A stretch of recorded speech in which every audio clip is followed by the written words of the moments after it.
Well, hey there. Welcome to day 83 of our Let's Grow annual challenge. Sharon Horne-Ellstrom here. Carefully setting down my coffee. Today we're going to talk about spiritual growth and ascension. First and foremost, what does ascension mean to you? What does it look like?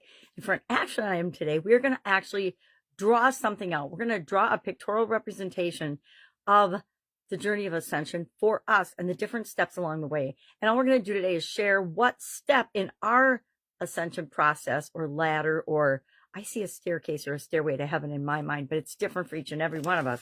And I drew mine out in a very tiny picture because I was like, okay, well, how would I draw this out?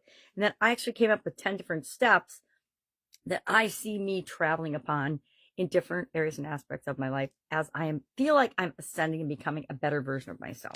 Well, ascension, well, spiritual growth we talked about extensively this month. And, it's finding time to self-reflect, to be aware of our thoughts, our emotions, our feelings, our beliefs, our everything that has to do with what makes up who we are and our connection to a higher power, something outside of us, something bigger than us. And so there's a pathway to ascension, and I'll share a few steps to that. But what we're going to do today for our action item is think about, what are the steps for you? What is the path for you based on your beliefs, based on your desire and to be connected to a higher power, etc.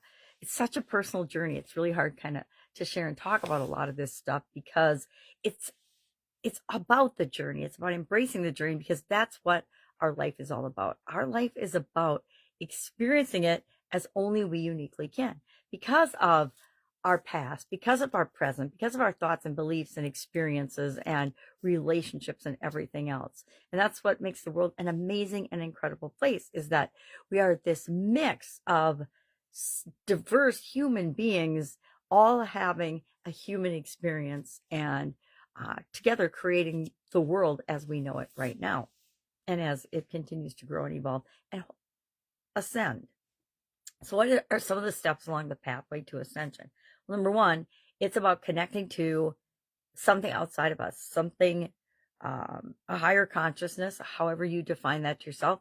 It might be God for you. It might be whatever your religious beliefs are. It might be tapping into the infinite wisdom of the universe.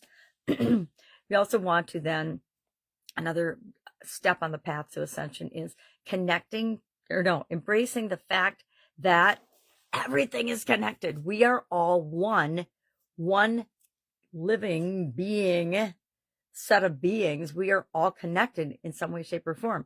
That's why, do unto others as you would have them do unto you, because what you're putting out into the world, what you do to other people, comes back to you. It's as if you're doing it to yourself. So that's why I don't preach, but it's why I say all the time, treat people the way you want to be treated, because that's how things will come back to you. But it's about, number one, connecting to something outside of ourselves, something bigger, a higher power, a higher consciousness, a higher being or entity. Then it's about embracing that we're all connected already and we're all one. I think I don't know when I was like, wow, that's really interesting. I don't remember when or where I was or how old I was when I had that epiphany that it was like, everything and everyone. And maybe it was just after so many examples of serendipity and intuition and deja vu that came into my life that I realized, wow, everything is connected. And although it sometimes and often seems chaotic and random, there's a purpose and a reason that things happen. They usually happen for us, not just to us. Next step is to integrate your spiritual practices into your daily life, right? To make things just part of your life, part of who you are, part of your being, and part of what you just do every day. Maybe you journal every day. Maybe you have a gratitude practice. Maybe you pray. Maybe you go for walks in nature. Maybe you nurture your mind, your body, your soul, your spirit. Maybe you create a sacred ritual or ceremonies that you have for yourself. To me, habits and routines are really rituals. I don't know if I call them ceremonies. There's very few habits I have that I would consider ceremonial. Maybe the way we celebrate holidays or different events in whatever practices or beliefs or traditions that we have. And then finally, again, it's all about embracing the journey, living the journey, and making sure that you're experiencing it to your utmost ability, right, at any given moment. Last few days I was hanging out with my granddaughters, and I'm not sure I experienced very much spirituality except for love. And I think love is our true connection to our higher power and to everything else on the planet, every other living being, especially other people, right? uh, and ourselves, remembering to treat ourselves with love and kindness and the way we want to be treated. Because sometimes we get that negative little naggy self-talk in our head that isn't always positive. So I'll tell you my steps. Came up with 10 different steps, and each of these words means something different to me. Might be the same as it does to you, but it's probably different based on my unique experiences. You might be like, what the heck? That's your highest level of ascension? I don't get it, because people will categorize and call things differently. So if these are my steps on my stairway to heaven, that's just where it is. So of course, before we even step on the staircase, we have no idea, right? We have no idea that it's even possible to ascend or grow or develop or become a better version of ourselves. Then my first step then would be curiosity, to be curious and wonder about things. Then my second step is awakening. Third step is newbie. I don't know, it's probably a better novice or newbie or some other word for that.